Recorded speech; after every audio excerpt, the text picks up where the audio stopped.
Assalamualaikum warahmatullahi wabarakatuh. Yang terhormat Ibu Sanitianing Anggraini SPMM selaku dosen pembimbing dan Ibu Insinyur Leni Lydia MM selaku dosen penguji. Perkenalkan, nama saya Rizka Hairunisa dengan NIM J3J117202 dari Program Studi Manajemen Agribisnis. Pada kesempatan hari ini, saya akan mempresentasikan kajian pengembangan bisnis saya yang berjudul Pendirian Unit Bisnis Sus Kering Pakcoy Suskabumi pada Puspa Agrofarm Hidroponik. Latar belakang dari kajian pengembangan bisnis ini yaitu hortikultura adalah istilah yang digunakan untuk semua tanaman yang dibudidayakan, yang meliputi budidaya tanaman buah, budidaya tanaman bunga, budidaya tanaman obat-obatan, dan budidaya tanaman sayuran menurut Ngatimin et al. 2020. Menurut Sastra Hidayat 2013, salah satu komoditas hortikultura yang cukup menjanjikan untuk dikembangkan secara profesional baik oleh petani penanam, pedagang, sampai ke pemerintah adalah sayuran, karena sayuran memegang sistem sosial penting di masyarakat sebagai pendamping lauk pauk dan hidup sehat. Secara geografis, sayuran telah meluas di berbagai kawasan, mulai dari dataran rendah sampai dataran tinggi, baik skala usaha rumah tangga sampai skala perkebunan. Salah satu daerah yang terkenal sebagai sentra sayuran di Jawa Barat adalah Kabupaten Sukabumi. Hal ini didukung oleh kondisi iklim dan geografis pada daerah tersebut. Adapun jenis dan jumlah produksi sayuran di Kabupaten Sukabumi disajikan pada tabel 1. Tabel 1 menjelaskan bahwa terdapat beragam jenis sayuran yang diproduksi di Kabupaten Sukabumi dengan jumlah yang cukup tinggi. Salah satu komoditas yang dihasilkan yaitu sayuran pakcoy dengan hasil produksi cukup tinggi. Sayuran pakcoy tersebut diproduksi melalui berbagai macam teknik bercocok tanam, salah satunya adalah teknik hidroponik. Menurut Nurdin 2017, sayuran pakcoy yang dihasilkan dari teknik hidroponik memiliki keunggulan baik dari segi kuantitas maupun kualitasnya. Dari segi kuantitas, sayuran pakcoy hasil hidroponik yaitu memiliki jumlah produksi sampai 3 kali lipat lebih banyak daripada konvensional. Dari segi kualitas, sayuran pakcoy hasil hidroponik memiliki rasa yang lebih renyah dan juga lebih segar. Tingginya jumlah produksi sayuran pakcoy di Kabupaten Sukabumi juga didukung oleh ketertarikan masyarakat Sukabumi mengkonsumsi olahan pakcoy. Menurut tim Mitra Agro 2017, masyarakat biasanya menggunakan pakcoy sebagai bahan pembuat sup atau penghias makanan. Akan tetapi, pakcoy dapat dikreasikan menjadi berbagai macam produk olahan seperti jus, es krim, dan juga kue. Jenis kue yang saat ini berkembang di masyarakat terdiri dari 2 jenis, yaitu kue kering dan kue basah. Menurut Indriani 2013, salah satu jenis kue basah yang menjadi primadona dalam usaha boga mulai dari pasar kue subuh sampai menu snack di hotel berbintang adalah kue sus. Menurut tim Ide Masak 2013, kue sus adalah kue yang memiliki banyak penggemar di Indonesia dan tersedia beragam variasinya seperti kue sus kering. Kue sus kering adalah camilan khas Indonesia yang merupakan modifikasi dari kue sus asal barat yang diawetkan dan disesuaikan dengan selera orang Indonesia. Menurut Hadi Broto 2007. Produk camilan adalah produk yang biasanya dibeli oleh wisatawan sebagai oleh-oleh ketika berkunjung ke suatu daerah. Kabupaten Sukabumi juga memiliki daya tarik di bidang pariwisata yang meliputi wisata alam, wisata budaya, dan wisata minat khusus. Hal ini dapat ditunjukkan melalui jumlah wisatawan yang berkunjung ke Kabupaten Sukabumi pada tahun 2017 sampai 2019. Berdasarkan data dari Dinas Pariwisata, terjadi peningkatan jumlah wisatawan sebesar 1,7% pada tahun 2017 sampai 2018 dan mengalami peningkatan yang cukup signifikan pada tahun 2019 sebesar 3%. Adanya peningkatan jumlah wisatawan tersebut menunjukkan bahwa sektor pariwisata di Kabupaten Sukabumi sudah mulai berkembang. Berkembangnya sektor pariwisata di suatu daerah dapat berdampak positif bagi sektor yang lainnya, menurut Arjana 2016. Salah satu sektornya yaitu industri rumah tangga dan ekonomi kreatif, khususnya pengolahan camilan, untuk memenuhi kebutuhan wisatawan, yaitu produk oleh-oleh. Puspa Agrofarm Hidroponik adalah salah satu perusahaan penghasil sayuran hidroponik di Kabupaten Sukabumi dengan komoditas utama yaitu sayuran pakcoy. Sayuran pakcoy tersebut didistribusikan ke supplier supermarket dan supplier restoran. Adanya pendistribusian produk ke saluran distribusi tersebut menyebabkan perlunya perlakuan pasca panen berupa perampesan daun pakcoy terluar dan penyortiran. Produk yang dihasilkan dari Perlakuan pasca panen tersebut yaitu lembaran daun pakcoy dan pakcoy utuh yang jumlahnya cukup banyak, yaitu sebanyak 8,83 kg per hari. Selama ini, perusahaan hanya membuang hasil sortasi tersebut karena tidak dapat dipasarkan, padahal masih layak untuk dikonsumsi. Alternatif yang dapat dilakukan oleh perusahaan yaitu mengolah hasil sortasi tersebut menjadi produk camilan yang dapat dijadikan sebagai produk oleh-oleh Sukabumi. Berdasarkan hasil kuesioner kepada 40 responden, sebanyak 88% masyarakat memilih camilan sebagai oleh-oleh dan sebanyak 7,5% masyarakat memilih kue sebagai oleh-oleh. Perusahaan dapat memanfaatkan hasil sortasi pakcoy menjadi produk olahan berupa sus kering karena sus kering merupakan perpaduan antara produk kue yang lebih tahan lama sehingga dapat dijadikan camilan. Adanya pengolahan pakcoy menjadi sus kering dapat menambah nilai pada hasil sortasi pakcoy yang akan memberikan keuntungan bagi perusahaan dan lingkungan sekitar melalui perekrutan tenaga kerja. Rumusan ide pengembangan bisnis ini didasarkan pada permasalahan yang terjadi pada perusahaan, yaitu belum dimanfaatkannya sayuran pakcoy sisa sortasi yang masih layak untuk dikonsumsi. Selanjutnya akan dilakukan analisis terhadap lingkungan internal dan eksternal perusahaan yang disusun di dalam matriks SWOT. Lingkungan internal perusahaan yaitu kekuatan. Kekuatan yang dimiliki perusahaan yang pertama yaitu memiliki permodalan yang kuat. Hal ini didasarkan pada awal didirikannya usaha sayuran hidroponik, yaitu dengan menggunakan modal pribadi pemilik sebesar 1,5 miliar. Yang kedua yaitu perusahaan sudah memiliki manajemen yang baik, karena perusahaan sudah memiliki struktur organisasi yang jelas dan pembagian tugas yang jelas, serta perusahaan sudah melakukan pencatatan secara teratur dan terkomputerisasi. Yang ketiga yaitu tersedianya sumber daya manusia di lokasi sekitar perusahaan. Dan yang keempat yaitu ketersediaan pakcoy sisa sortasi yang masih layak untuk dikonsumsi, sehingga perusahaan memiliki potensi input untuk dikembangkan. Lingkungan eksternal yaitu peluang. Peluang yang mendukung ide pengembangan bisnis ini, yang pertama yaitu adanya kebijakan penurunan tarif pajak UMKM yang awalnya 1% menjadi 0,5%. Hal ini dapat menjadi peluang bagi perusahaan untuk melakukan pengembangan usaha dengan mendirikan unit bisnis pengolahan. Yang kedua yaitu peningkatan pendapatan per kapita masyarakat. Berdasarkan data dari BPS, terjadi peningkatan produk domestik bruto dari tahun 2018 ke 2019 sebesar 5,02%. Hal ini menunjukkan bahwa terjadi peningkatan daya beli dari masyarakat. Yang kedua yaitu adanya peningkatan jumlah wisatawan yang berkunjung ke Kabupaten Sukabumi pada tahun 2017 sampai 2019. Berdasarkan data dari Dinas Pariwisata, terjadi peningkatan jumlah wisatawan dengan rata-rata per tahun sebesar 2,35%. Hal ini dapat menunjukkan bahwa adanya potensi pasar yang dapat dimanfaatkan oleh perusahaan untuk melakukan pengembangan produk. Selain adanya potensi pasar, peluang yang dapat mendukung juga adanya toko oleh-oleh yang dapat dijadikan sebagai mitra, sehingga dapat mempermudah perusahaan untuk menyalurkan produk ke konsumen. Selanjutnya yaitu adanya teknologi industri yang memadai, sehingga dapat menjadi peluang bagi perusahaan untuk mempermudah dan mempercepat proses produksi. Terakhir, adanya gaya hidup masyarakat yang konsumtif. Berdasarkan hasil analisis SWOT, strategi SO dapat digunakan oleh perusahaan untuk mengatasi permasalahan yang ada, yaitu dengan mendirikan unit bisnis pengolahan sus kering pakcoy.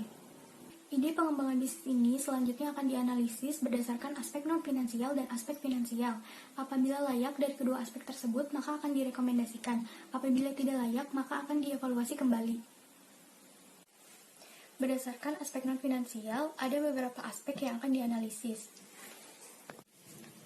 Yang pertama yaitu ada perencanaan produk.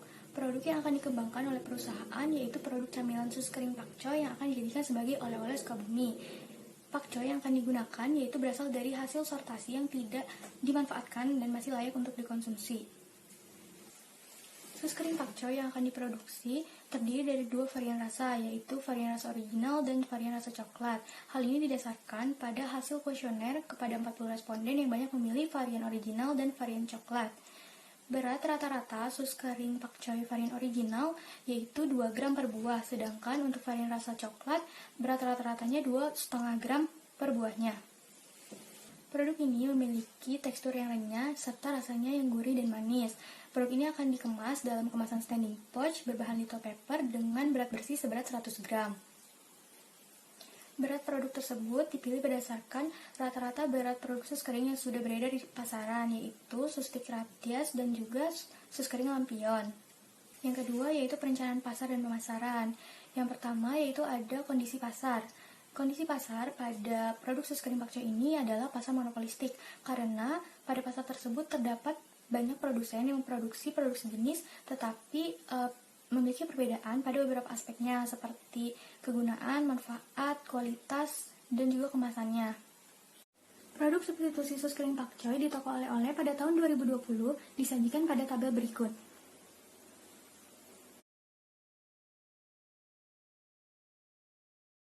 Produk tersebut dapat dikatakan sebagai produk substitusi dari sus kering pakcoy karena memiliki rasa dan komposisi bahan baku yang hampir serupa, yaitu margarin, tepung terigu, telur, keju, dan juga tanpa bahan pengawet. Yang kedua yaitu analisis permintaan dan penawaran. Berdasarkan hasil survei di toko oleh-oleh, terdapat permintaan produk substitusi sus kering pakcoy pada tahun 2020 sebanyak 32.880 kemasan per tahunnya. Berdasarkan hasil segmentasi pasar, diperoleh target pasar potensial untuk produk sus kering pakcoy yaitu wisatawan yang berkunjung ke wilayah kota dan kabupaten Sukabumi, baik laki-laki maupun perempuan dengan rentang usia 17-45 tahun yang memiliki pendapatan menengah ke atas dan gemar membeli oleh-oleh serta konsumtif. Produk sus kering pakcoy ini memiliki tekstur yang renyah serta rasanya yang gurih dan manis sehingga tidak membosankan untuk masyarakat. Produk ini ingin menanamkan citanya di masyarakat sebagai produk yang tidak membosankan sehingga dibuat tagline yaitu camilan kering yang gak bikin boring. Yang keempat yaitu ada bauran pemasaran yang meliputi produk. Produk sus kering pakcoy ini diberi merek dagang Sukabumi, yaitu penggabungan dari kata sus dan juga Sukabumi yang artinya sus yang berasal dari Sukabumi. Produk ini dikemas dalam ukuran 100 gram dan memiliki umur simpan selama 2 bulan. Selanjutnya ada price, keuntungan yang diharapkan perusahaan pada tahun pertama untuk sus kering pakcoy original sebesar 8,4% atau sebesar Rp1.432 sehingga menghasilkan harga jual sebesar Rp22.500 per kemasan. Sedangkan untuk vari coklat, keuntungan yang diharapkan perusahaan sebesar 22,84% atau Rp5.368 sehingga menghasilkan harga jual sebesar Rp23.500 per kemasan. Pada tahun kedua sampai kelima, keuntungan yang diharapkan perusahaan untuk sus kering pakcoy original sebesar 3% atau Rp2.496. Sedangkan untuk sus kering coklat, keuntungan yang diharapkan perusahaan sebesar 26,47% atau Rp6.220. Harga jual kedua produk tersebut sama seperti tahun sebelumnya. Sedangkan untuk varian coklat, keuntungan yang diharapkan perusahaan sebesar 22,84% atau Rp5.368 sehingga menghasilkan harga jual sebesar Rp23.500 per kemasan. Yang terakhir yaitu ada promotion atau promosi. Promosi yang dilakukan untuk memperkenalkan produk ke masyarakat melalui personal selling dengan membawa produk ke toko oleh-oleh yang akan menjadi mitra dan advertising melalui media sosial Instagram. Yang kelima yaitu sistem transaksi penjualan. Sistem kerjasama yang digunakan oleh perusahaan dengan toko oleh-oleh yaitu konsinyasi atau titik jual. Nantinya produk akan dikirimkan sesuai dengan jumlah dan jadwal yang telah ditetapkan. Pembayaran produk dilakukan sesuai dengan jumlah produk yang telah terjual di toko oleh-oleh dan dilakukan setiap 1 minggu sekali. Yang keenam yaitu ada proyeksi penjualan. Dapat dilihat pada tabel berikut.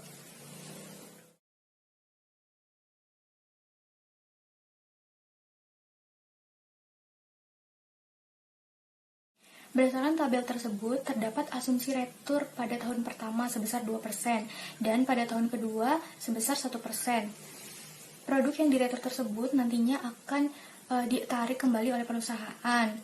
Penanganan terhadap produk yang diretur yaitu apabila masih layak untuk dikonsumsi akan dibagikan ke karyawan di perusahaan atau masyarakat sekitar. Tetapi apabila sudah tidak layak untuk dikonsumsi akan dijadikan sebagai pakan ikan di perusahaan.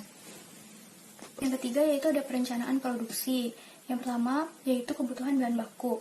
Bahan baku yang digunakan dalam proses produksi sus kering pakcoy ini yaitu yaitu pakcoy hasil sortasi yang diperoleh dari Puspa Agrofarm Hidroponik dengan harga 8.000 per kilogram.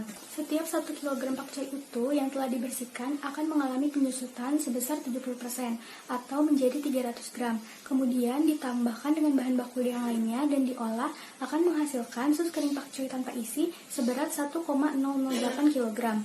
Berat rata-rata sus kering pakcoy tanpa isi yaitu 2 gram, sehingga akan dihasilkan sebanyak 504 buah sus kering pakcoy. Bahan baku pakcoy yang dibutuhkan dalam satu kali produksi sebanyak 8,04 kg dan akan mengalami penyusutan sebesar 70% menjadi 2,412 kg.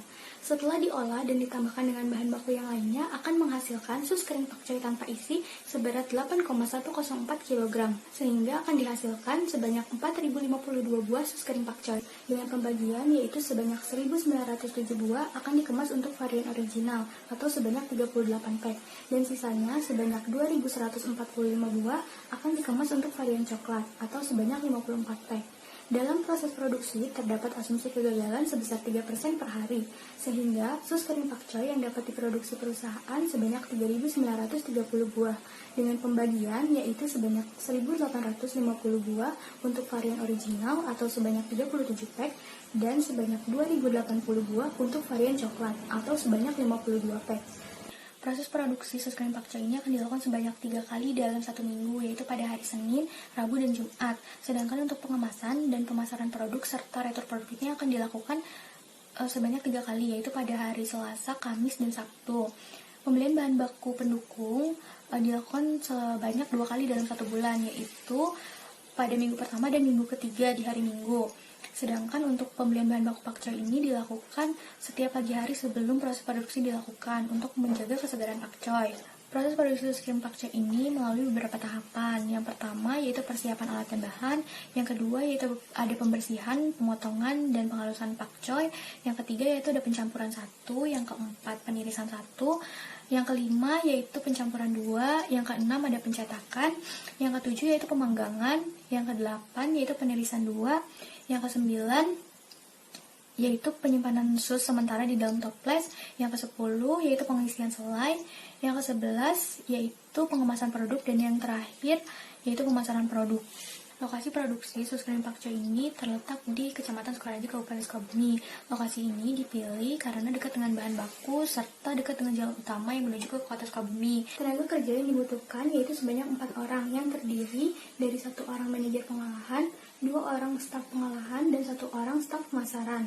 Selanjutnya ada aspek finansial. Perencanaan finansial pada usaha sus kering pakcoy ini menggunakan beberapa asumsi dasar. Yang pertama yaitu umur bisnis selama 5 tahun, didasarkan pada umur ekonomis oven untuk membangun sus kering pakcoy. Yang kedua yaitu sumber modal berasal dari modal pribadi pemilik dengan tingkat discount rate sebesar 5,19% didasarkan pada rata-rata bunga deposito pada Bank Indonesia bulan Juli 2020. Yang ketiga yaitu masa persiapan usaha selama 3 bulan, sehingga produksi pada tahun pertama hanya dilakukan selama 9 bulan dan pada tahun kedua sampai kelima proses produksi dilakukan selama 12 bulan. Yang keempat yaitu pajak penghasilan sebesar 0,5% berdasarkan peraturan pemerintah nomor 23 tahun 2018. Yang kelima yaitu harga jual sus kering pakcoy untuk varian original sebesar Rp22.500 per kemasan. Sedangkan untuk sus kering pakcoy rasa coklat seharga Rp23.500 per kemasan. Yang keenam yaitu nilai sisa didasarkan pada harga pasar di wilayah Sukabumi. Yang ketujuh, biaya penyusutan dihitung menggunakan metode garis lurus. Yang kedelapan, nilai sisa diperhitungkan sebagai penerimaan pada saat umur bisnis berakhir. Dalam aspek finansial mencakup beberapa hal sebagai berikut. Yang pertama ada sumber pembiayaan yaitu sebesar Rp308.511.404,87. Sumber pembiayaan ini diperoleh dari modal pribadi yang terdiri dari biaya investasi, biaya tetap, dan biaya variabel pada tahun pertama. Yang kedua yaitu ada biaya investasi. Biaya investasi yang dikeluarkan untuk pendirian unit bisnis sus kering pakcoy ini sebesar Rp135.872.000. Yang ketiga yaitu ada biaya operasional yang terdiri dari 2 biaya, yaitu biaya tetap dan biaya variabel. Adapun biaya tetap pada tahun pertama dikeluarkan sebesar Rp109.516.214,63. Sedangkan pada tahun kedua sampai kelima jumlah biaya tetap yang dikeluarkan sebesar Rp133.972.808,40 per tahunnya.